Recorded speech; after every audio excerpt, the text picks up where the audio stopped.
কৃষ্ণনগর 1 নম্বর BDO অফিসের সামনে কিছু মহিলা তাদের অন্নপূর্ণা ভাণ্ডারের টাকা ঢোকেনি বলে বিক্ষোভ দেখাতে শুরু করে এবং তাদের দাবি এটাই যে তারা অনলাইনে ফর্ম এবং অফলাইনে ফর্ম জমা করেছে, তা সত্ত্বেও তাদের টাকা এখনও তাদের অ্যাকাউন্টে ঢোকেনি। নদিয়া থেকে শুভ বিশ্বাসের রিপোর্ট, ক্রাইম প্রেস বেঙ্গল।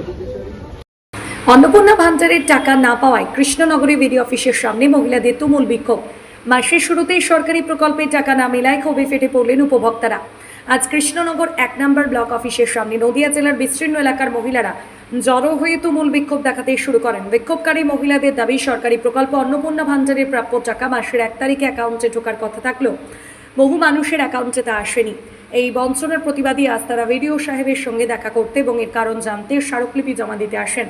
বিক্ষোভকারীদের অভিযোগ, অনেকেই নিয়ম মতোই প্রকল্পের টাকা পেয়ে গেলেও তাদের মধ্যে একটি বড় অংশের উপভোক্তা সম্পূর্ণ বঞ্চিত হয়েছেন। আন্দোলনরত মহিলারা জানান, শুধু চলতি মাসেই নয়, গত মাসের প্রাপ্য টাকাও তাদের অনেকেই ব্যাংক অ্যাকাউন্টে ঢোকেনি। পরিস্থিতি উত্তপ্ত হয়ে উঠলে ঘটনাস্থলে পৌঁছায় পুলিশ বাহিনী এবং স্থানীয় প্রশাসন। পুলিশ কর্মকর্তারা বিক্ষোভকারী মহিলাদের সঙ্গে কথা বলেন এবং তাদের বুঝিয়ে শান্ত করার চেষ্টা করেন। প্রশাসন সূত্রে আশ্বস্ত করা হয়েছে যে কোনো প্রযুক্তিগত ত্রুটি বা নথিপত্র সংক্রান্ত সমস্যার কারণে টাকা আটকে রয়েছে কিনা তা খতিয়ে দেখে দ্রুত ব্যবস্থা নেওয়া হবে। নদিয়া থেকে শুভ বিশ্বাসের report, crime press Bengal news. আমার বাড়ি ভীমপুর পঞ্চায়েত চাঁদপুর গ্রাম। আমি 100টা ফর্ম ভীমপুর অঞ্চল থেকে এন্ট্রি করে 90 জনে ঢুকেছে, আমাদের 10 জনে ঢুকলো। আমরা এখানে সেই 10 জন আছি। কেন ঢুকলো না, ভুল হলো কি ভুল জানার জন্য বিডিও সাহেবের কাছে আসলাম। ম্যাডাম ঘরই খুললো না, আবার পুলিশ ডেকে নিল আমাদের জন্য, আর বলতে মুখ্যমন্ত্রীর কাজ। তাহলে আমাদের গাড়ি করে দিকে আমরা মুখ্যমন্ত্রীর কাছে যাচ্ছি, ভবানীপুর যাচ্ছি। মুখ্যমন্ত্রীর কাছে গিয়ে তো আপনি দেখা করতে পারবেন? দেখা করবো, আন্দোলন করবো, মুখ্যমন্ত্রী আসবে। যদি বলতে পারে আমরা দেখা করতে পারবো না কেন? 2 দিন বসে থাকবো, এখানেও আজকে বসে থাকবো। আমরা তো ঘেরাও না ঘেরাও করতে আমরা জানতে আসছি আমাদের কাগজে ভুল আছে নাকি। ভিডিওর সাথে দেখা না করার পর্যন্ত কি বসে থাকবেন? হ্যাঁ, বসে থাকবো আমরা। আমার বৌমারও ঢুকিনি, আমারও ঢুকিনি। আমরা তো ফর্ম ফিল আপ করেছি, আমি 14 তারিখে ফর্ম ফিল আপ করেছি।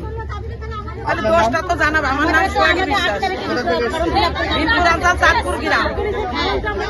আমরা অন্নপূর্ণা ভাণ্ডারে চলতে এসেছি। হ্যাঁ, আমরা 3 মাসের টাকা আমরা পাই না। আমরা আজকে আমরা কোনো পাই না, কেউ তো না পাই, কেউ তো না পাই। হ্যাঁ, আমরা পাই না, কেউ তো না পাই। তাহলে আমরা কেউ এখন এখানে অনেকের তো টাকা ঢুকে গেছে। তারা পাই না, না তারা পেয়ে গেছে। কেন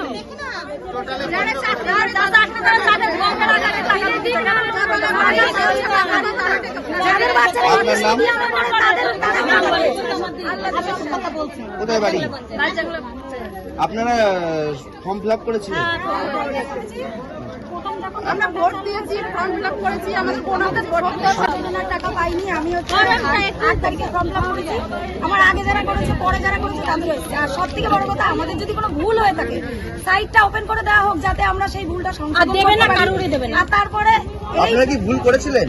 আমরা করিনি, সেটা ভুল করেছি কিনা সেটা দেখার জন্য সাইটটা ওপেন করে দেওয়া হোক, আমাদের জানানো হোক যে কেন যদি কোনো ভুল হয়ে থাকে। আপনার নাম? আমার দিদিবাড়ি এমন আমার সংশোধন থেকে আসছি।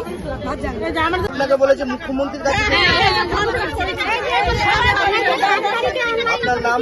অর্পিতা বিশ্বাস, কৃষ্ণনগর 1 নম্বর ব্লক থেকে ভীমপুর পঞ্চায়েত।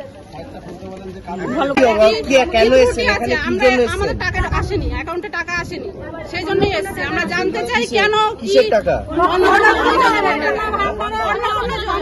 অন্নপূর্ণা ভাণ্ডারের টাকা। হ্যাঁ, অন্নপূর্ণা যোজনা। হ্যাঁ, ফর্ম ফিল আপ করেছি, 9 তারিখে ফর্ম ফিল আপ করেছি। টাকা আমাদের এখন আসেনি, বললো যে 2 তারিখ 3 তারিখ আসবে। এখন পর্যন্ত আমাদের টাকা আসেনি। সেই জন্য আমরা যেখানে যাচ্ছি বলছে ভিডিওতে যেতে। আমরা ভিডিও এসেছি, ভিডিও থেকে আমরা জিজ্ঞেস করেছি, আমাদের বলছে যে তোমরা মুখ্যমন্ত্রীর কাছে যাও। আমরা কিভাবে যাবো তাদের কাছে? হ্যাঁ, মুখ্যমন্ত্রীর কাছে যাও। আমরা কিভাবে যাবো তাদের কাছে সেটা বলে না। মুখ্যমন্ত্রীর কাছে আমরা তো তাদের কাছে আসবো, আমাদের উপরে যেহেতু তারা কাজ করছে। আমাদের বলছে যে আপনারা কি ফর্ম ফিল আপ করেছেন?